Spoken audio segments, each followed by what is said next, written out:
Hello my friends and welcome back. Thank you very much for being with me again today. As I stated in today's previous video regarding Mile Pompeo blowing, not someone, but blowing his own cover during an interview. He was invited at an Israeli, I think it's called Jewish, let me see, Israel's Future in Israel's Hands.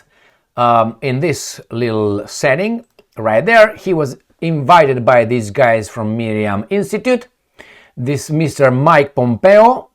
I made a video earlier today, right here, a short video with about 12 minutes and 36 seconds regarding a little excerpt out of it, where Mr. Pompeo tells us Americans how to view certain historical events in a certain context. Like, for instance, he says that the history books shouldn't write about the victims of Gaza because, according to him, they were, but the other guys were, and so on. So he's telling us what we should think about certain events. I think he is a sold out guy, he's been. And in this video, I will show you, I will play the entire interview, 45 minutes of Mr. Mile Pompeo with this guy in the Miriam Institute. Remember, in this video, I played about a minute, and right now I will play the whole thing.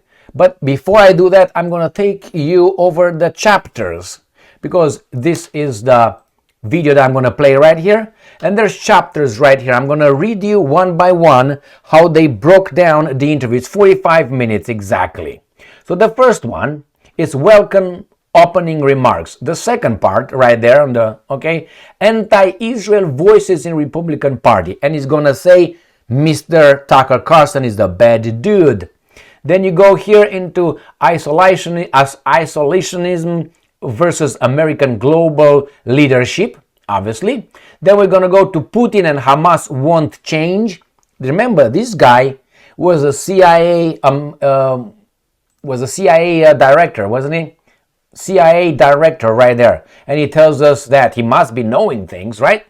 And the next one, F-13s, QMEA, Trump transactional diplomacy, that's he covers for Trump. Then we got normalization and Abraham Accords, he played a role in that one. Iran leadership, they're trying to kill me, he claims. He won't destroy their country, okay?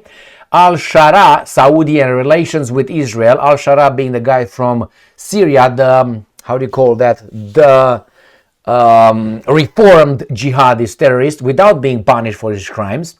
Why did relocating Gazans not happen? All right. Then no nation can disarm Hamas but Israel with our guns, obviously. ISF won't work as described in Gaza. Then you got Netanyahu and Trump chemistry. You can't make shit up. Chemistry. Then we're gonna go, let me get myself out so you can see the next one. All right, where are you? Netanyahu and Trump chemistry. Then you have joint US-Israel action on Iran. Joint. Yeah, no, we are the bully boys unleashed by these guys. All right, then we have Israel intelligence essential for US security. You make me fucking cry here, man. Israel intelligence essential because they give us the essential. Jew hatred on university campuses. That's gonna be interesting. That is American citizens right there. Then Israel future security that we will provide with our blood and money. And then final thoughts. So this is the video per chapter. So I'm gonna start with the beginning. My friends, this guy is just not working for us. And I'm glad they show their true colors, if it was still necessary. I mean, I was aware what this guy is, on which side he is for some time from Trump's previous administration. So let's start with the beginning, all right? Stood so solid. All right, let's go here. I'm going to let it go the entire, how do you call it? Without stopping, just so you know. The buyers for the last more than 2 years. Oh no, you need not my message. It's lovely that you all came out. It is so wonderful to be around friends who love the nation of Israel in the same way that I do and my family does. I'm Christian. but I understand the deep tie between these two faiths, and that the importance of the existence of the proper homeland of the Jewish people doesn't escape any of us. And we need to fight for that in every way that we can, intellectually, diplomatically, militarily when necessary. And you all have been so deeply supportive of all of that. And it's funny, Benjamin, when I got that much applause tonight, it makes me very nervous when it's before I speak. But no, it is great to be with you all. We will all stay strong and will prevail. I'm confident of that. Thank you very much. Mr. Secretary, it's an honor. I've said it. I hope that you know it. I think that this is the third or fourth time I've had the privilege of learning from you by way of having the occasion to ask you some questions. And I look forward to having my education continued once again tonight. So I want to dive right in with regard to the Republican Party. I want to ask you about your view of what is taking place within the Republican Party. And I'm asking, just to declare my hand, were I to be an American, I would be voting on that side of the aisle, okay, without any question whatsoever. It's because I'm from that side of the aisle that I'm concerned about what seems to be taking place in some of the chattering classes within the party, to name individuals such as Tucker Carlson, Candace Owens, influencers online. They have taken a view on Israel and the Jewish people that I, as someone from the land of the BBC, never encountered during my upbringing in once Great Britain, ever. Yes. And I would like to know just a couple of points about that. Number one, how well positioned do you feel that the Republican Party is to stamp out this tendency? I can assure you the vast majority of people in this room are very uneasy about it. Yeah. And the second question that I'd like to ask is, what is the future of the Republican Party, in your estimations, on the subject of Israel and the American Jewish community?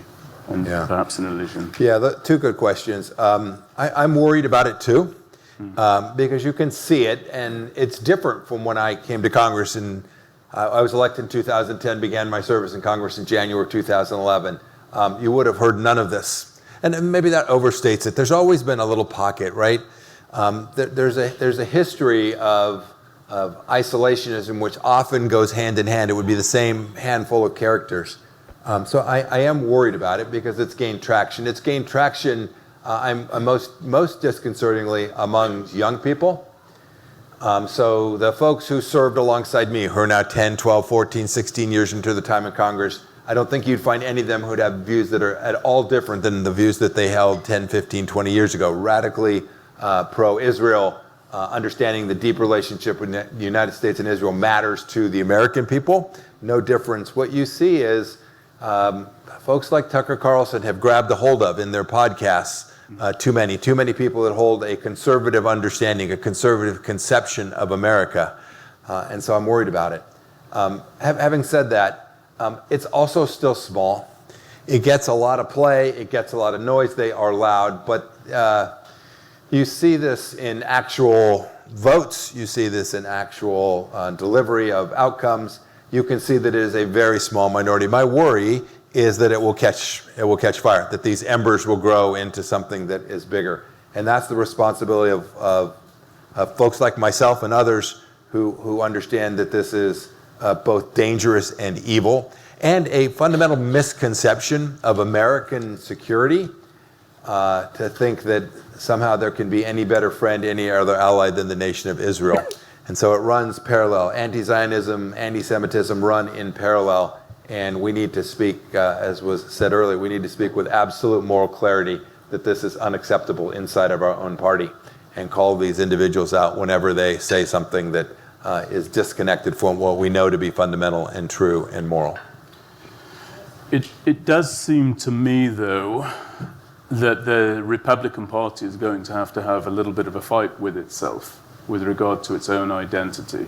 There seems to be an isolationist wing that's emerging, and then there's a more outward-facing wing. How do you see that going with regard to Israel? Yeah, no, it's very real. This I separate this between this and the issues with this isolationism, or this idea of somehow America alone can work. as a security matter for America. I'm perfectly happy to defend what President Trump portends as America first. I consider the work that I did for 4 years as his Secretary of State and CIA Director to have fundamentally put America first. But any conception that we can do that without friends, partners, and allies, whether that's diplomatically or militarily, is just foolish.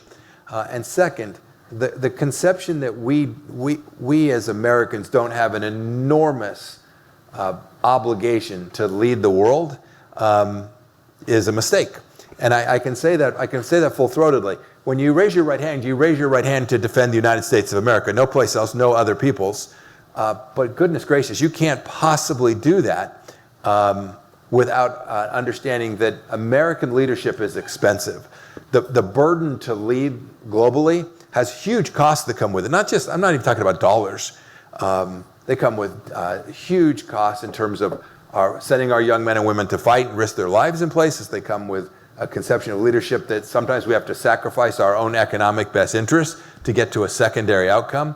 But what I think my fellow Republicans who miss this, I think what they miss is who benefits from that more. The benefits far exceed those costs for the United States. We are so enormously privileged to have this opportunity to lead the world, and that's the argument that we have to make. And I'm convinced that we will. There will be big fights. We remember this goes back a long ways. It goes back to, in my lifetime, Pat Buchanan, right inside of our own party. So it's not new in that sense. We just have to constantly remind ourselves that President Reagan had the model right for our party, and that defending the rights of individuals around the world and for human dignity for all is something that's been at the center of the American idea since our very conception now almost 250 years ago.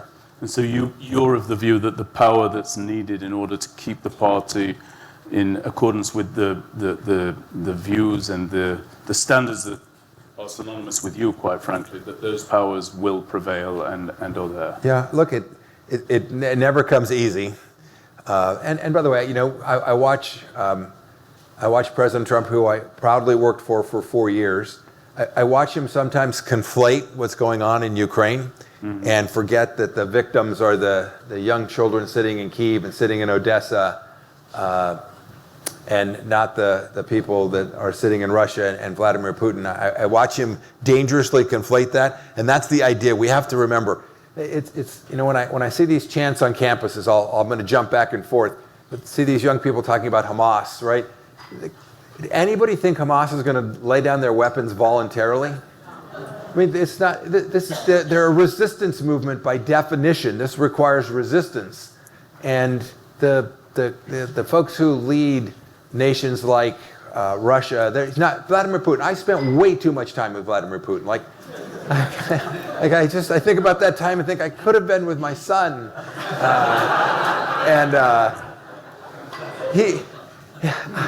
he's not going to change. And by the way, if there's a ceasefire while we sit in this room, he's not going to change. If there's a ceasefire that extends in Gaza, Hamas they're not going to change their idea. Hezbollah's leaders aren't going to change their stripes.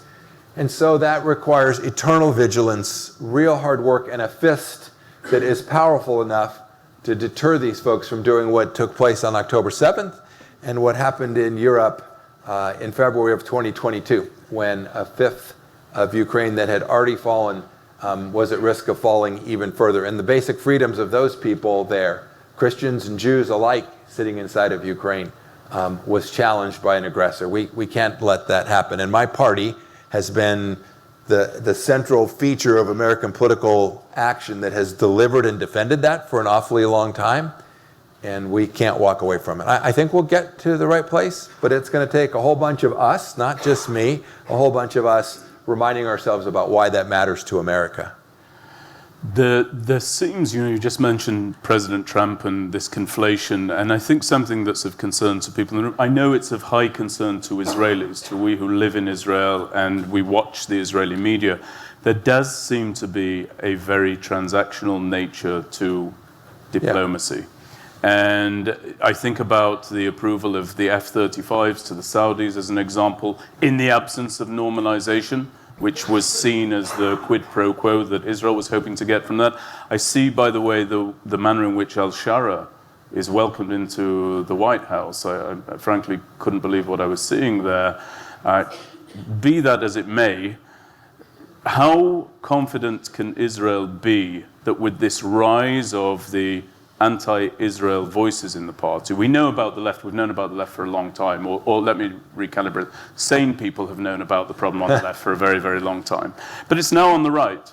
Yeah. How sure can we be that the state of Israel, just come through a war on 7 fronts, is going to have its QME, the qualitative military edge, ensured, is going to be able to sustain itself in light of this transactional diplomacy so proximate to our borders? Yeah.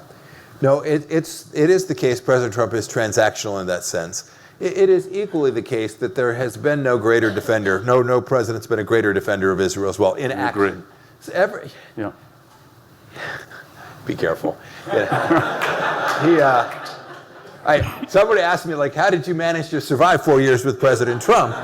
And I said, I learned to listen a lot. It's like my marriage, it's the same. And all the husbands are nodding their heads. You should know, I can see it. Look, President Trump will say things, but I always watch the through lines of his actions. And I have sensed, whether it began with the decision to move the U.S. Embassy to Jerusalem, and the through lines for the first 4 years, I haven't seen any of that change with President Trump in his second term. I mean, the fact that he took the strike on Fort Al is something that I can't think of another president that would have done that, a Republican or Democrat for that matter, right? President Bush had declined to strike at Osiris, right? There's been a long line of presidents who would, and President Trump did.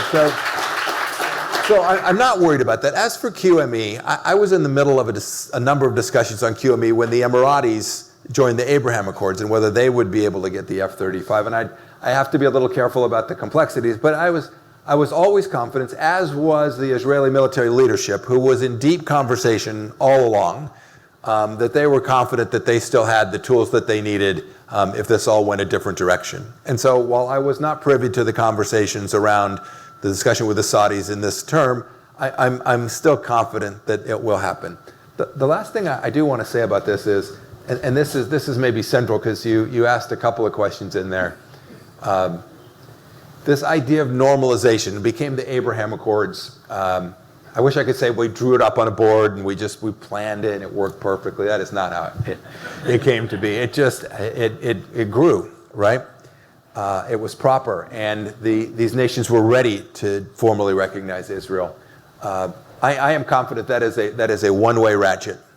I truly believe this because I think each of them, and whether it's the Saudis or the other large Islamic populations, we always focus on the Middle East, but think Indonesia, think Malaysia, think Pakistan. They also understand the trajectory. They get the storyline. And I am confident that 20 years from now, there will be even more nations that have formally recognized Israel, and nearly every one of those nations will have done all of the indicia of recognition, whether they did so formally or not. That is, they will be engaged with them diplomatically, they will be engaged with them economically. It's in their best interest to do so. And so I actually think we've figured that out, and that they have figured that out. Last thought on this. There remains a dangerous actor in the Middle East. It's the leadership of Iran. By the way, I always try to disclose when I have a conflict of interest. They're still trying to kill me. So I am not agnostic about the leadership in Tehran. Are you okay? If we can collectively all focus our energy on continuing to destroy any capacity they have and give the Iranian people a shot at something that's fundamentally different, then we increase the probability that my previous statement was right about Israel's fundamental security in the region and its ability to live its life in peace, and the Jewish people there to live their lives in peace. Firstly, I'm terribly sorry. I know that you said that and people laughed, and I know why people laughed. Yeah, no, it's... by the way, we laugh about it too. There's $1 million bounty on my head, and my wife was like, I think it's a little low. But I'm strong. So yes, so we must laugh. Yes. Yeah, we have to laugh, but of course, for many reasons, the obvious being mentioned. But I want to make sure they never touch you because I'm hopeful that you will one day be President Pompeo. That is my hope. So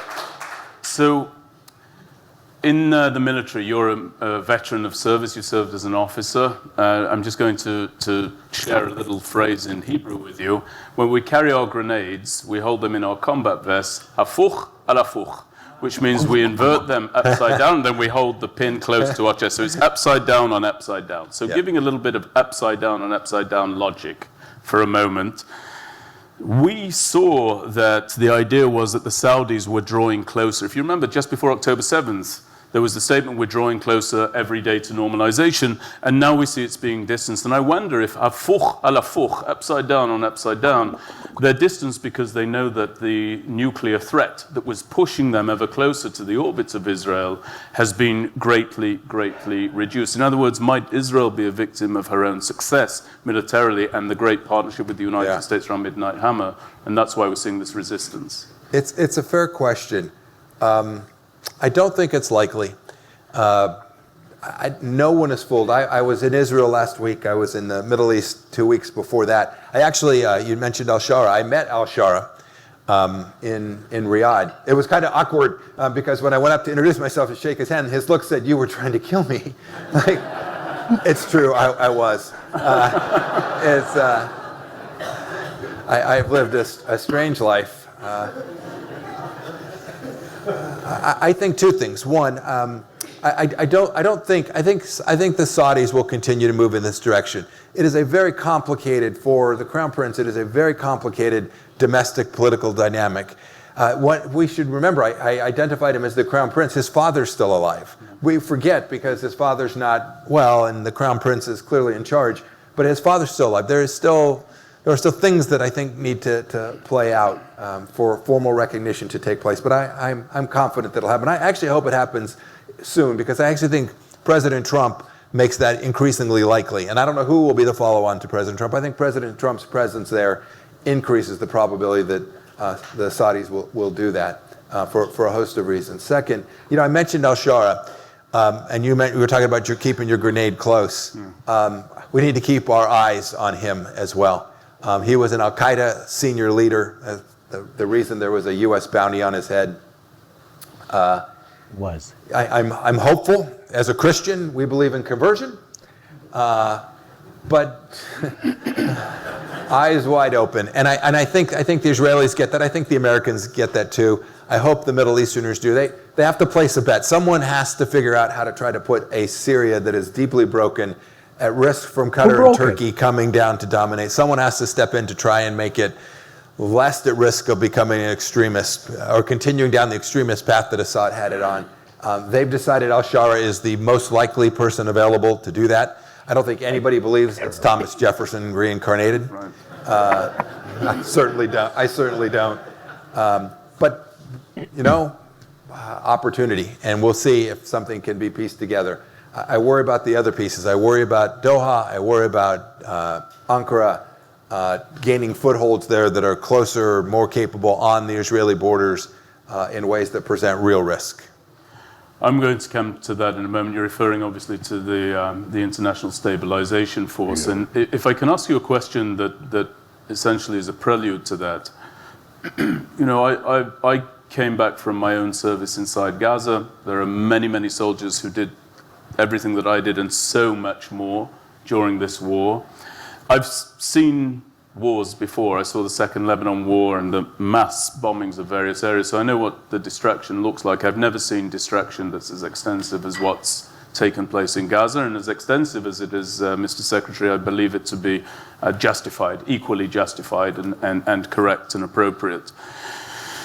But I mention that because there seems to have been, I am firmly of the view that the only way we will know quiet on our border is for the facilitation of the relocation of those Gazans who wish to leave the Gaza Strip. And there was an effort to compel Egypt to absorb the Gazans, and it went nowhere.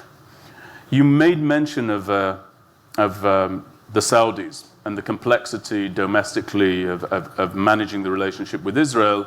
And it seems that Sisi hides behind the idea that, well, he would never have support for absorbing the Gazans among the Egyptian street, which I think is total nonsense, but that's only my view. Why was Israel and America, including when the president spoke very overtly about that very idea, not able to leap on that initiative and bring all of the diplomatic and transactional heft to play in order to bring about a long-term quiet by placing the Gazans elsewhere? I try to think of my time as Secretary of State and things that people were more committed to preventing. I can't think of anything other than the Jordanians and the Egyptians' dire statements that says we can't take one Gazan. I actually think that it's very telling. I think it tells you about how deeply troubling, broadly speaking, the Gazan population is, right? Not just the folks who are formerly card-carrying members of Hamas. I think this tells you that they know, like these are all people with a bias towards extremism and terrorism. And I say all, the young kids, but right, educated, deeply ingrained in their philosophical understanding of their place in the world. And so I think that's it. I think there was no discussion to be had. And that was certainly true on my watch as well. You would raise it and they would say, not a finger, not one, not ever, no how. We would proffer putting them in outlying regions, places away from Cairo, away from the... It was as rigid a stance. And I think I appreciated, or at least I accepted it more from the Jordanians, given their history and its proximity, than I did with the Egyptian leadership. But we made no progress during my time. And I would guess that we leaned on them pretty hard and made zero progress. Maybe there was more leverage and we could have done it, but clearly that wasn't the path that was taken. It remains to be seen what path will be taken. I know you're going to ask about the stabilization force. So many nations have said they're prepared to go in. No one's willing to go in and kill Gazan. I haven't seen any nation that says, I will put my forces in Gaza, and when the Gazans cross a agreed to principle, we will provide actual security. There's no one. The only nation that's prepared to do that to date is Israel. And I don't expect to see that change. And so I think what we're seeing today, I think you're seeing the answer. Everybody's like, what will it be like? It's like, we're in it. And it is with the Israelis still having to do the heavy lifting and the hard work to get to something that's as close to Hamas disarmament as you can possibly get. And every time I hear, I've heard folks in the Trump administration, the Biden administration talked about this often, that we're going to reform the Palestinian Authority. It makes me want to pull out my remaining hair. Yes. Right. Well, on the ISF, this International Stabilization Force, that really the long-term ceasefire essentially rests. It's a very odd group of strange bedfellows. You have the notion that the Turks will send forces there. They're obviously patrons and protectors of the Muslim Brotherhood and Hamas. You have the Qataris, who are the very same. You have the Egyptians, who might be part of this force, who absolutely revile and despise Hamas and the Muslim Brotherhood. And we as Israelis and Jews, and as American Jews who have our eyes affixed towards Israel, we're horrified by the idea that we'd be asked to outsource any of our security to any one of those components, let alone those components in an adversarial role. How on earth would such a force possibly work? Yeah, it won't. It won't work. Yeah, it won't work. I don't think Israel will outsource their security to any entity, regardless of how it's comprised, how it's made up. Second, I would be very surprised if President Trump may put some pressure on, but I'd be very surprised if the Israelis will let any Turkish forces move into Gaza. That would surprise me a great deal. And I hope that there'll be a different solution. I've seen other nations say that they'll sign up. Some of the folks in Central Asia, there was another Asian nation that stepped forward originally and said they would. But these are going to be blue helmets, right? They're not going to be formally part of the UN. They're going to be. We will go do peacekeeping, but they haven't demonstrated even a willingness to date to say we identified a breakage of the agreement and then call the Israelis. They literally just want to walk around on street corners and do very little. So I don't see the path forward for a stabilization force. I actually think the stabilization force is headquartered in Jerusalem, but Perhaps there's better diplomats than I that can pull that off. A little different subject. What's the chemistry like between Prime Minister Netanyahu and President Trump? I haven't been privy to it the last 10 months, but I saw it in the first 4 years. You have two type A personalities. Master of understatement, yes. But the relationship was fine. And it would flare up because there were times when there were just differences in priorities and interests. It is very natural. And then they turn to folks like myself and Ron Dermer and others like fix it. Make it look right. But no, the relationship was great. I mean, President Trump didn't have to be coaxed into moving the embassy or recognizing the Golan Heights as the rightful real estate that belongs to the Jewish people in Israel, or the strike on Soleimani. It wasn't. I often am credited like, Mike, you surely were the power behind the throne driving that. Maybe a little bit, but I mean, I wasn't running into a stone wall or opposition. It was I had a willing participant in trying to understand like what's the best way to deliver this security, and so I'm sure the relationship's still fine. I think President Trump did reach a point where he felt like it was becoming politically difficult to continue the campaign in Gaza. I think he viewed that rightfully. He was thinking about it from the Israelis' perspective. Whether he was right or wrong or not, it's a different question. But I think he was staring at it from an Israeli perspective and thought, hey, they're locked into this and they've done enough. And I think he thought he had a path to get the hostages home. And it was at that point that I think he did put pressure on Prime Minister Netanyahu to relieve some of the forces that he had deployed. And, blessedly, we did get a bunch of the hostages home. Not all of them alive, sadly, but we got them all home.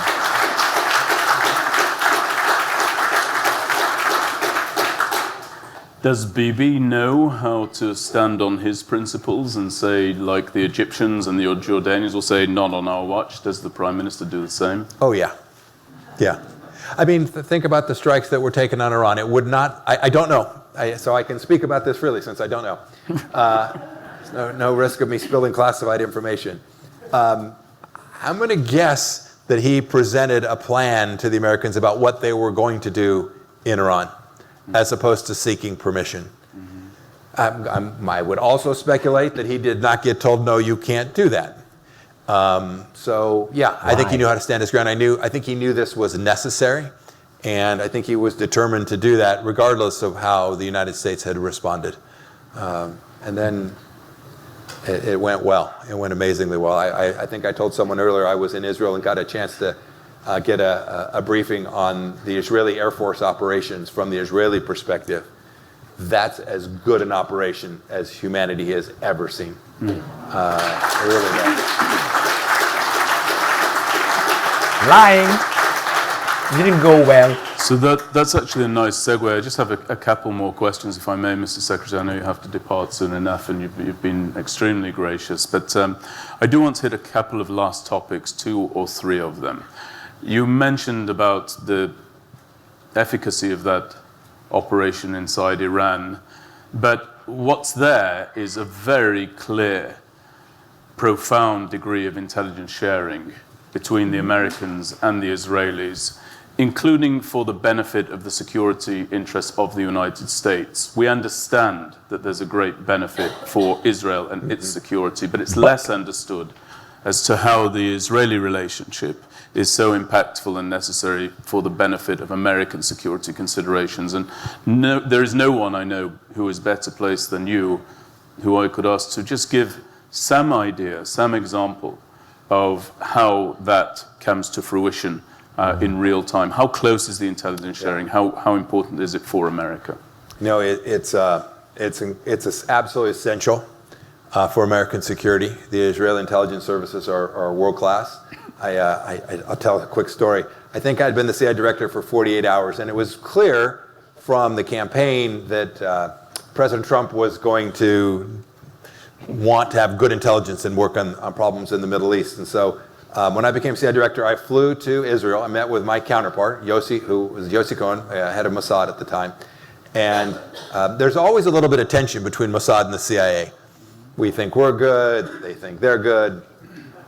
Truth is, both are, but there's always a little bit of tension, and they're loath to share everything, and for good and valid reasons. So I went and when I saw Yossi, by the way, Yossi Cohen, like the best looking spy in the world. Like, and so as my wife would always say, we should spend more time with him, honey. So I went to see him, and I literally said to him, I said, Yossi, we're going to do great things together. Your prime minister, my president's going to ask us to do really good work. We have to make sure that our teams are not fighting each other. They're working together. And so I went and met with some of his senior leaders. He flew back to Langley and met with my senior leaders. We laid down the law. We said we're going to work closely together. One of the most important things I did during my 4 years was that set of meetings. By the way, I always joked with him. I'm like, it's great, Yossi. We're huge. We're global. We're all over the world. And you have no lawyers. We're perfect together. So you can do lots of things we can't do. So we're gonna make magic. It is so important for America to get that right. And the good news is, I think that cooperation was ongoing before my time and continues to this day. Do you think it continues regardless of who is in the White House? Does it transcend that? It does transcend that at the operational level. Mm-hmm. Mike, I would guess, having only experienced it with one president, but I would guess that other times it's much more cautious at the grand strategic level because the two leaders have to trust each other and trust that when that time comes, when there's a hard thing to do, that the United States won't cause a problem for something that Israel wanted to do, or conversely, the Israelis won't use some intelligence to sort of shape something in a way. So I'm sure it's different, but I think at the operational and tactical levels, I think it's pretty consistent. So, by the way, we now have, think of this too, we now have more than 100 Americans on the ground in Israel. First time we've had that. It's kind of got overlooked in all the news. I get it. It's a loud news environment. Believe me, I get it. That's really quite something. And I would guess that will actually enhance the capacity for cooperation as well. The fact that there are now large numbers. There's always been exchanges between our intelligence programs, but I think that will actually make that cooperation even deeper and more important and more useful. You don't think it will impede our freedom of movement? I don't think so.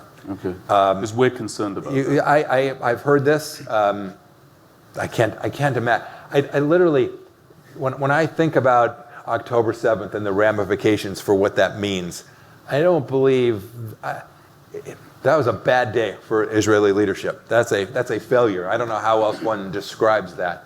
And I know there's lots of work trying to attribute responsibility. I'm less concerned about that. I'm deeply concerned about what do we learn from that and take away from, and how do we make sure that never happens again. I don't believe that after October 7th, Israel, no matter who the next prime minister is, 5, 10, 20 years from now, when you have a new prime minister, I get it.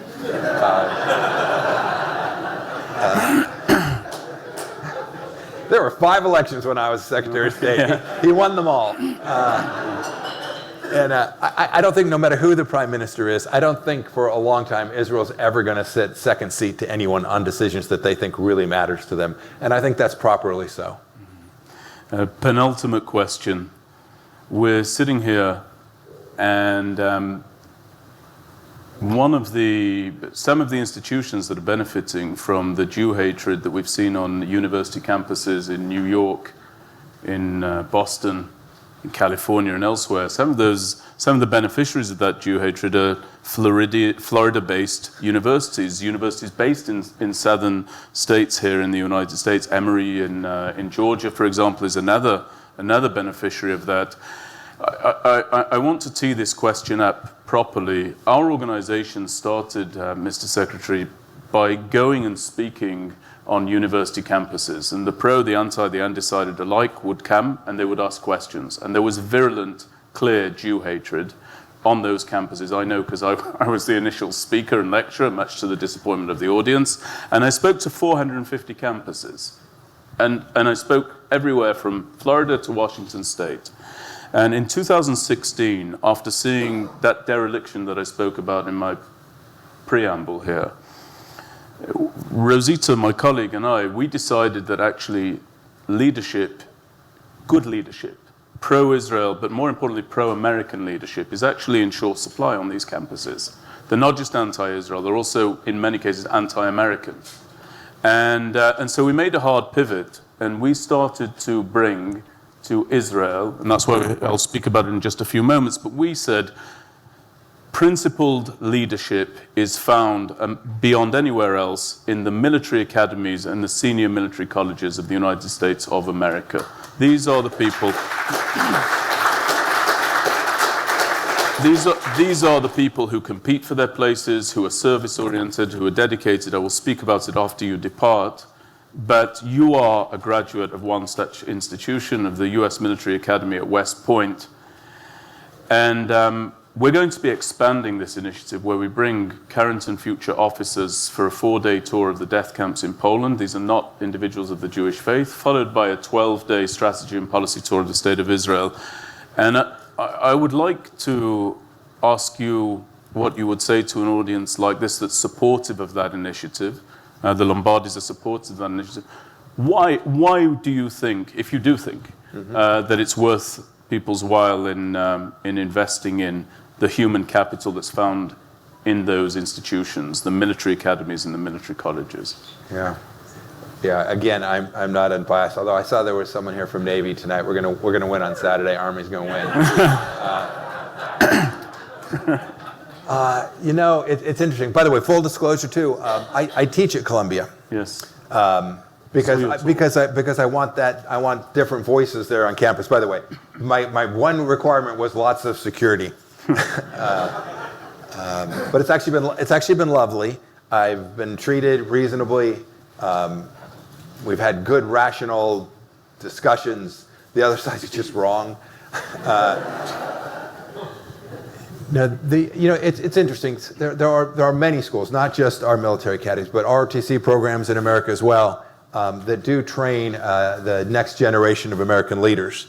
And so I think it's a lovely thing that they're going to get a chance to experience something that's out of the normative place for what they do in their lives, right? We train at the military academy, we train leaders to become warriors, to serve America. Don't often get to see something like what Miriam's providing to them. And so I think it's fantastic. That exposure will matter. It will be material. Many of the young people who graduate from these institutions will be training, working, and I hope it's not true, but sometimes fighting alongside of each other as they move through their careers in service in the military. And to have had that exposure and then take it back to the larger body of fellow midshipmen or cadets or their classmates will, I think, prove incredibly beneficial for our nation. I think too, last thing I'll say about this, I think about my class of 1986.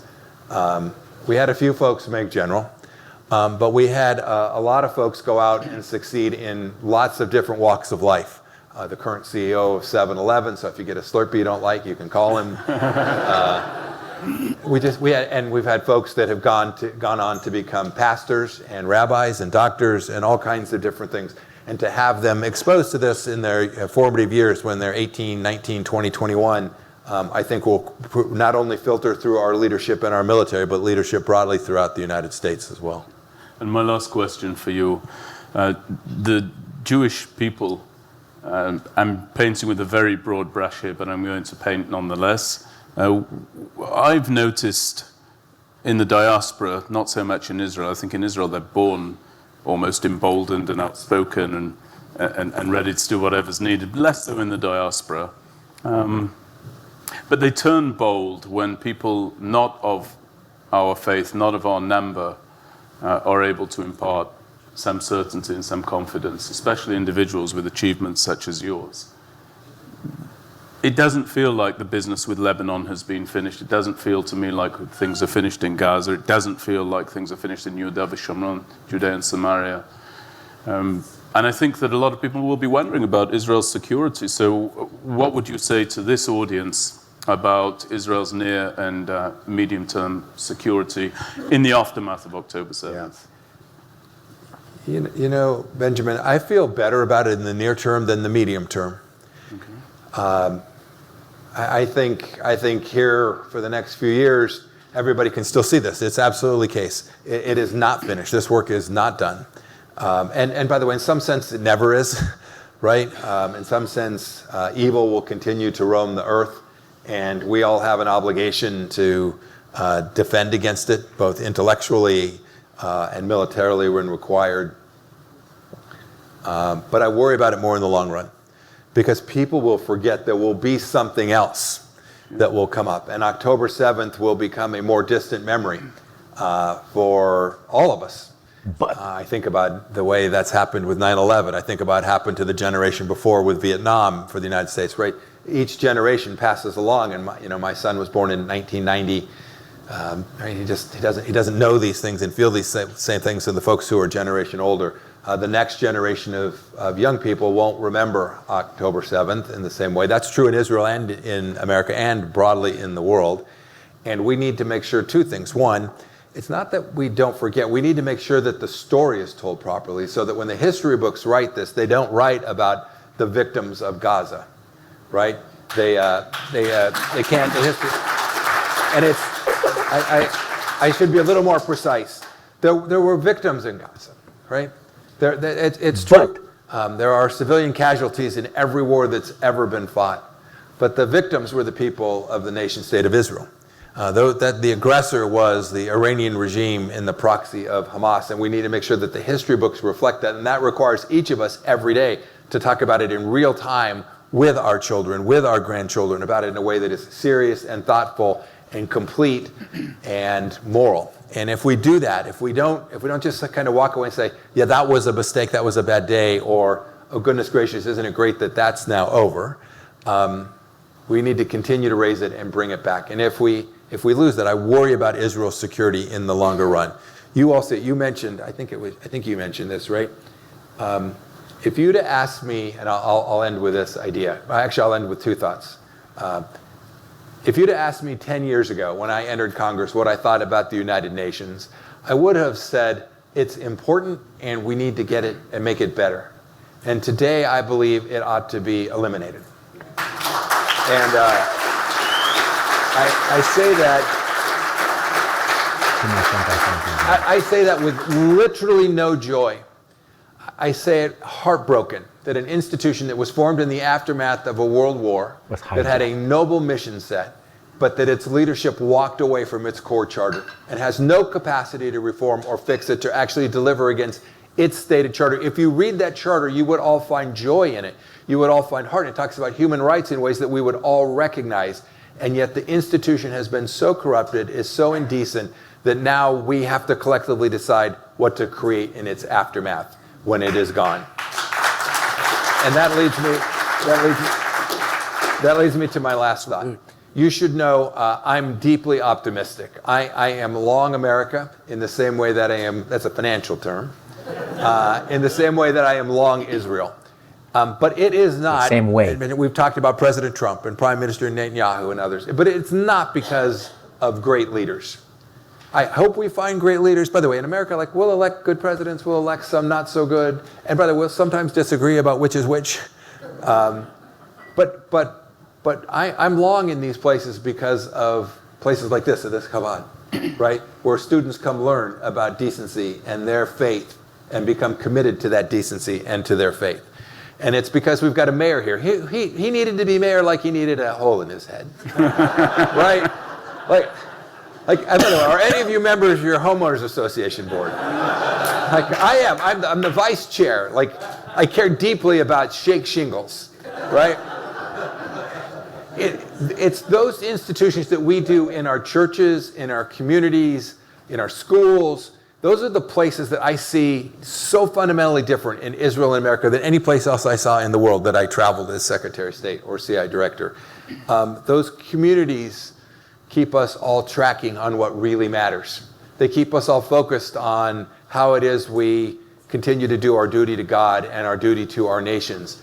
And so long as people will come out on a Wednesday night to support an institution like the Miriam Institute, right, and give of themselves and their resources and their money and their time and their love, so long as those institutions remain intact, I am very convinced that we will prevail in the essential struggles that matter so much to each of us and our families.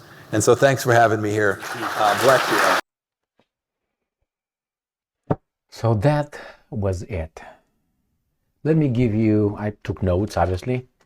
Let me give you my assessment on this. You want to see my stenographic right there? You don't understand shit over there. Chuk, chuk, chuk, chuk, chuk. All right. Yeah, that's how I do. Fast, and only I can read it back.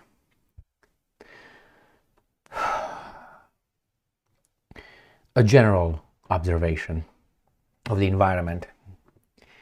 When we grow, we get older, we experience, we learn, and you see things differently. Like, obviously, you will see your fourth grade teacher nowadays differently than you saw your fourth grade teacher when you were in the fourth grade or third grade. That is, you understand when she or he were very limited and stupid or so on. You see their limitations. The same with life.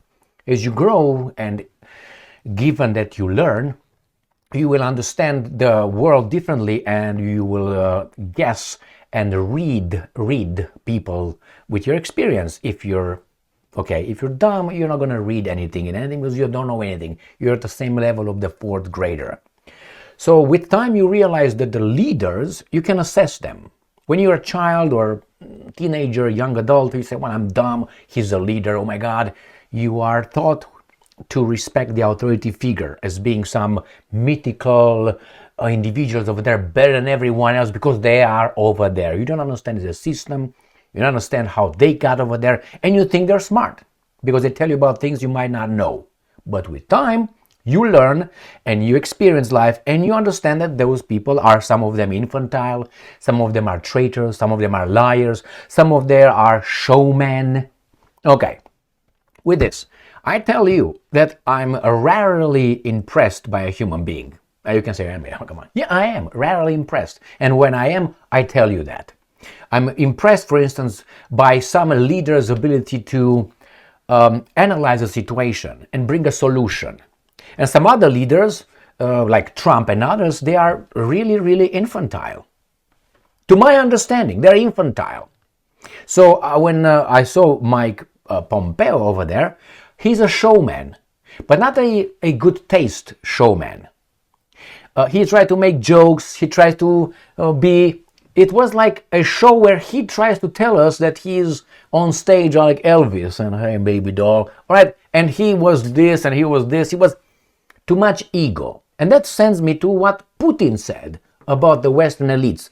They have too much ego. They think are too fantastic and everybody else is a baboon. That's a problem. That's a mistake. You underestimate your enemies. You overestimate your, how they call it here? Self-esteem movement. So you think you're more than actually you are or you deserve to be. If you have no achievements in life, you should not have a big self-esteem. You have no reason. Self-esteem is built on evidence, on facts, on victories.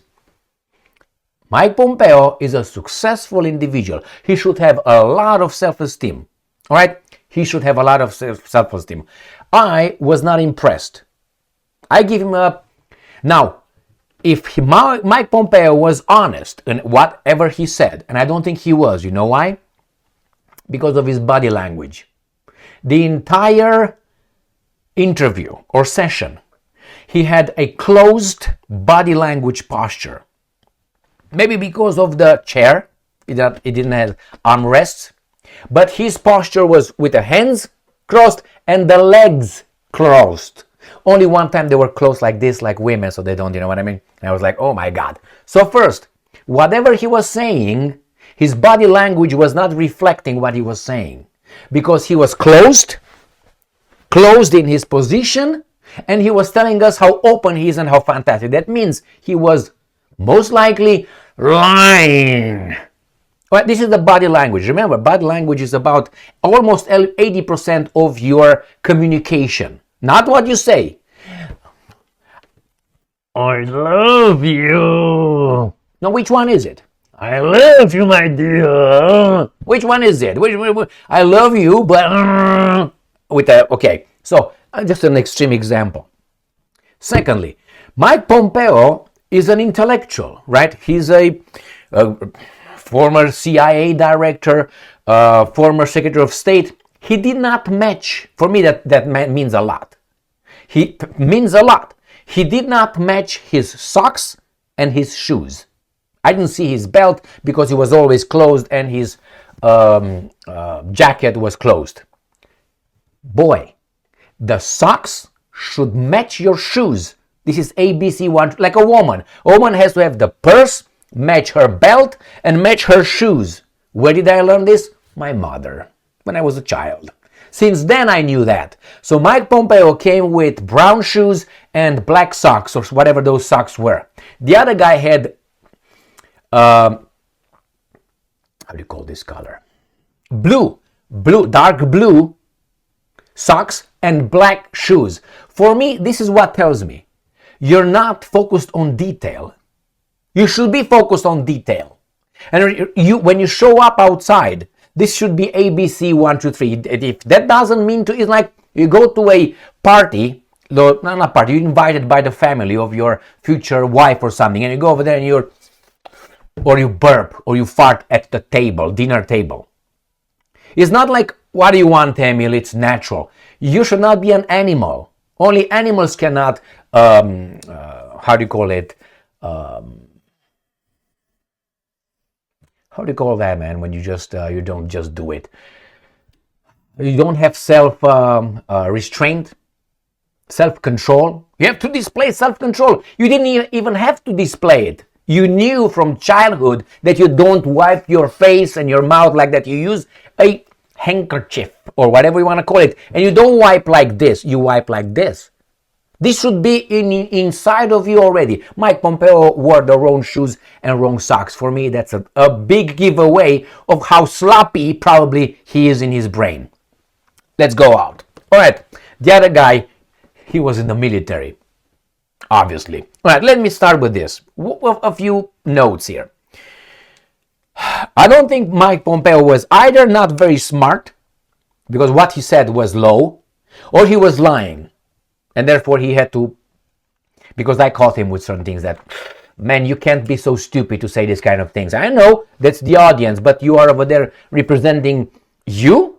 You are a former U.S. diplomat, U.S. director of CIA, and you do like that. You don't have to. He was like a prostitute. He was prostituting himself. That's how I would. That's my conclusion of this. So he says this. So prostituting himself, not very smart, I would say. And he says, U.S. needs Israel. U.S. Would need the Israelis' intelligence. Is it possible that Israel would give us the wrong intelligence to fulfill their state's interests? Of course. Israel is our ally. You have to prove it. USS Liberty, 1967. One of the examples. And even now they try to have us bombard Iran. Now, socks, shoes, we've already been over that. And this guy said, the problem was on the left, but now is on the right. That was the other guy, Jonathan, whatever his name is. So he was talking about the problems in the left, like the Democratic Party. He said, we were aware of the problems on the left. No, you weren't. I will tell you why. I think constantly the Jewish minority in the United States of America was constantly and consistently voting about 95% Democrat. That's the left. So even now with Trump, they voted a little bit with Trump, but not like the same with the blacks. The African Americans are the same. 97% of the votes are based on racial, ethnic, how do you want to call them, boundaries. Why is that? Do you think that all black people just love the liberals, the Democrats? They're misguided. I tell you why. They were the KKK. They were the ones, not the other guys, but hey, these guys did an inversion.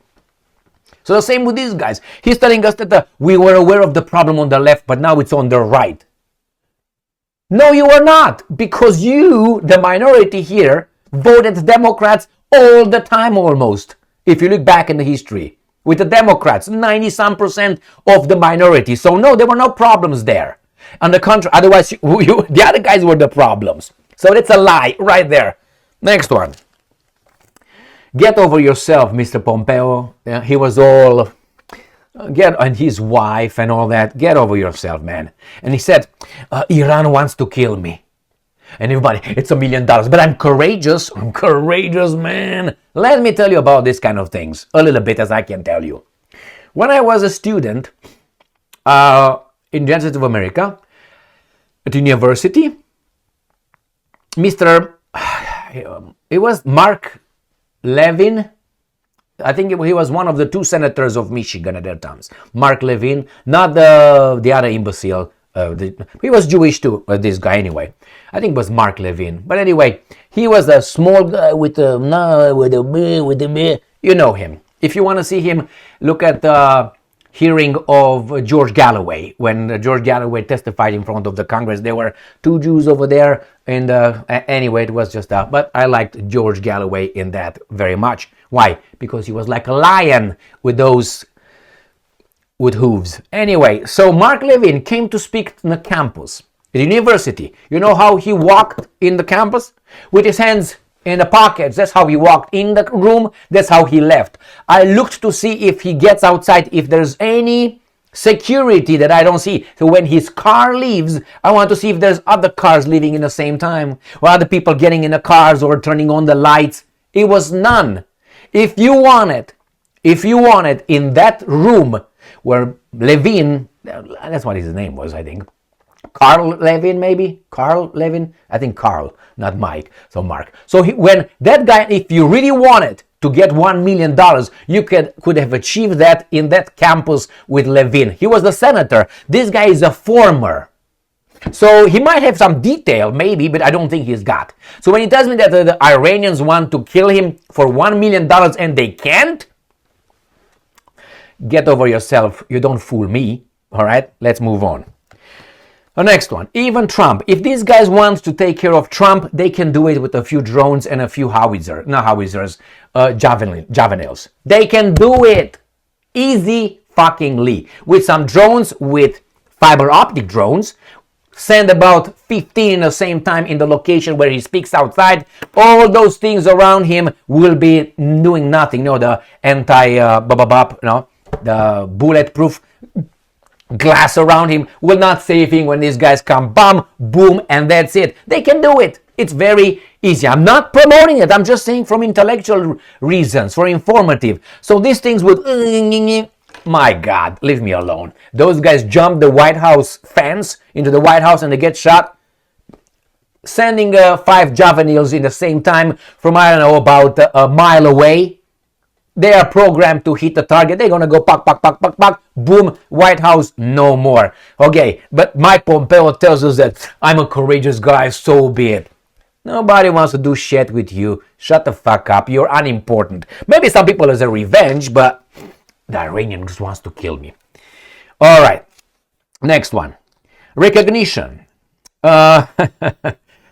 didn't say anything about the recognition of the 2-state solution. Nothing. He was talking about United Nations, and all that recognition of Israel by other states. But Mike Pompeo forgot that there's when the state of Israel was created, right, 1948, there are going to be 2 states, the Palestinian state and Israel. This one is, the other guy is not. So Mike Pompeo, how about the recognition of Palestine? Where is it? He didn't say squat. So that's why either he's an imbecile, but this should be ABC, or he's just a piece of garbage. Again, he was telling us about Palestinians to go to Egypt and Jordanians. He called it to absorb them. What are you talking about? So if I go to that house and I commit what I commit, and they are running away, is that the duty for the neighbors to get the refugees because I killed them? Is that the logic? This is Pompeo's grievance. Egypt and Jordan should have agreed to get these Palestinians, but because they know the Palestinians are Hamas, that's what was the implication. They don't want to get any Palestinians because they are crazy. That's how he says. And they're all with these extremists, they're influenced and indoctrinated by Hamas. So this is the point he was making, which is false, I would say. They didn't want to get them. Why? Because they knew they would get these extremists in their country. Therefore, the Palestinians, you know what I mean? No, it was not there. It's not my duty to pick up your shit that you create over there and you send the Palestinian refugees to me. Why?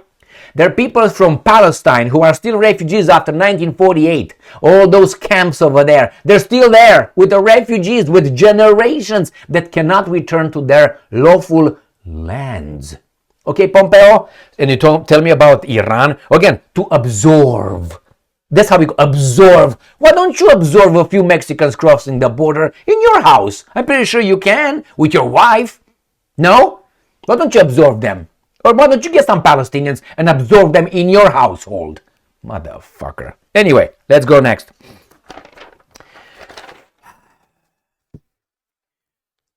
All right. He talks about that nobody wants to put boots in Gaza. Only poor Israel has to sacrifice itself. That's not true. They will not allow anybody to be in Gaza. That's their Gaza. That's their Gaza. They would like other people to die for them in Gaza and then fuck off. But that's not the case. The Americans are in Gaza. All right, it says Trump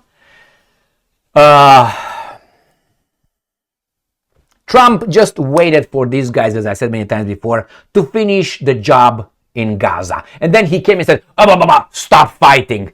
Gaza was already flattened by that time. So when Trump said that, he was allowed by those guys to say it. Why? To build his legitimacy as being the broker. He's not a broker. He's their tool. So again, they make the illusion, as I said many times before in my channel here, when those guys will finish what they want to finish in Gaza, they will not listen to anybody else. On the contrary, they will have a few Western vassal states like US, Great Britain, France, and probably Germany, who are going to defend and have everybody back off while these guys are finishing of Gaza. And after they finish, they will give only the Americans the right to be like the brokers. Why? Because the Americans are the main vassal state of these guys, and they're the most powerful. That's exactly what happened. Not that Trump just, okay guys, enough. He was told, now you can say it. All right, I think the intelligence of Israel is essential to the United States of America. Do you think so? Do you think that this is the stupidity? They tried to make it Israel's interest, national interest, is identical with the US's. And the US's is not identical with the interest of Israel, unless Israel says so. So that's essential. Without Israel, we are just sitting ducks, man. Everybody's gonna boom, boom, boom us. You believe that? And do you think Israel will not fed us false information, disinformation? If you say no, you don't know fucking anything about this kind of matter. Nothing. You live for nothing, or unless you are like 13 years old. Do you think that we are? I mean, this is Pompeo telling us. Now, some people don't know anything and say, yeah, it's essential. It's not essential. It's not essential. An information should be verified, at least with 3 independent sources. So if Mossad tells me something, okay, let me verify that with 3 independent sources of Mossad. Not everything goes from Mossad and I get those things and I say, oh yeah, 3 independent that actually goes to Mossad. I'm not going to go to ADL and verify with ADL or with the Wiesenthal Center or with IPAC to confirm 3 on top of Mossad because they're all the same, I think. All right? So again, Pompeo talks shit. He knows better. He should know. Otherwise, how in the hell he was appointed the CIA director? Well, you know how. All right. Let's talk about here the Jew hatred in university campuses. And this is what Mike Pompeo, if he really worked for the United States of America, should have told this Jonathan. Jonathan, this is America. In universities, you can hate whomever you want. Free speech, man. Next question. But he didn't. He told us about the right narrative. Right indoctrination for you guys. But he didn't say that. And the other guy told us about how he was invited. He spoke in front of 450 people. How come you're invited, man? Who pays for that? What strings did you pull? You're very important for the little minority victim that you claim. United Nations. It's compromised. Right there. Why? It's the same way US, with Israel. Why? Because they're anti-Semites, those guys in United Nations. How about the two-state solution? Where is it, Pompeo? We're in 2025. 48 58, 68, 78, 88, 98, 2008, 2018, 2028. That's almost 80 years. Where is the United Nations order to have two states? Don't give me it's because of the Palestinians.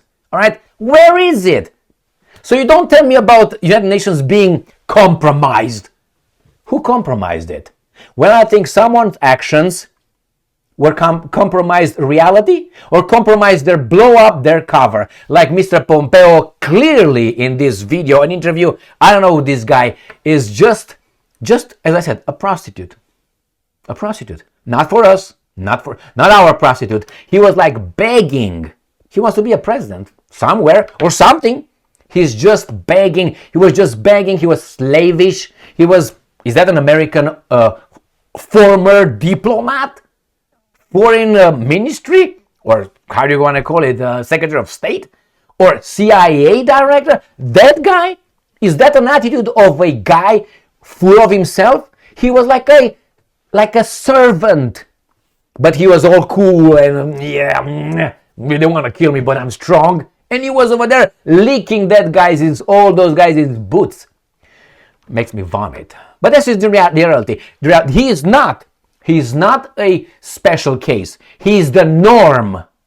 He is the norm. I got to know that through my direct experience as a human being, by analyzing, by observation. That's what it is. By empirical observations with my eyes, ears, balls, and so on. Smell, touch, and so on. That's what I got. Right there. Not impressed. I'm impressed by Lavrov. I'm impressed by the evil guys. I'm impressed by Zakharova. I'm impressed by Putin. I'm impressed by Peter Siarto of Hungary. I'm impressed by Dr. Jay Shankar of India. A little bit of Wang Yi of China. But I'm not impressed by Trudeau. I'm not impressed by Macron, Starmer, Merz, Trump. These guys, I'm not impressed. Not smart, not courageous, just boot leakers. So I don't want to say ass leakers. I just said it. Thank you very much for being with me again today. Stay strong, stay smart, look for the truth, and be just.